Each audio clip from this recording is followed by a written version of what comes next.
اعوذ باللہ من الشیطان الرجیم بسم اللہ الرحمن الرحیم۔ مولا کائنات حضرت امیر المومنین علی ابن ابی طالب علیہ الصلوۃ والسلام کے مجموعہ کلام نہج البلاغہ کے پہلے باب کا خطبہ نمبر 201۔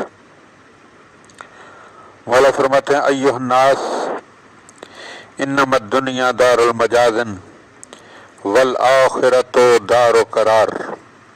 اے لوگو، یہ دنیا گزرگاہ ہے اور آخرت جائے قرار ہے۔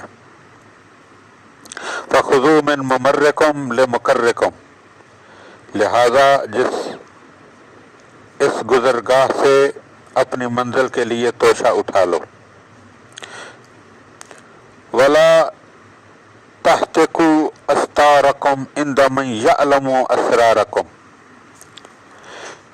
جس کے سامنے تمہارا کوئی بھید چھپا نہیں رہ سکتا اس کے سامنے اپنے پردے چاک نہ کرو۔ وَأَخْرِجُوا مِنَ الدُّنْيَا قُلُوبَكُم مِّن قَبْلِ أَن تَخْرُجَ مِنْهَا أَبْدَانُكُم، قبل اس کے کہ تمہارے جسم دنیا سے الگ کر دیے جائیں اپنے دل اس سے ہٹا لو۔ فَفِيهَا اختبرتم ولغیرها خلقتم،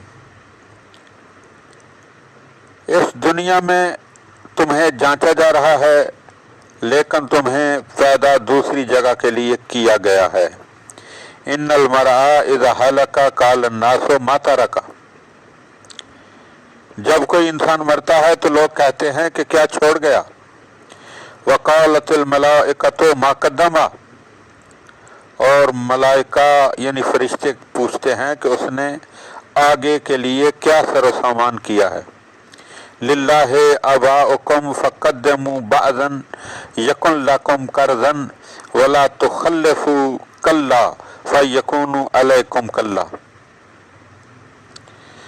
خدا تمہارا بھلا کرے، کچھ آگے کے لیے بھی بھیجو کہ وہ تمہارے لیے ایک طرح سے اللہ کے ذمہ قرضہ ہوگا، سب کا سب پیچھے نہ چھوڑ جاؤ کہ وہ تمہارے لیے بوجھ ہوگا۔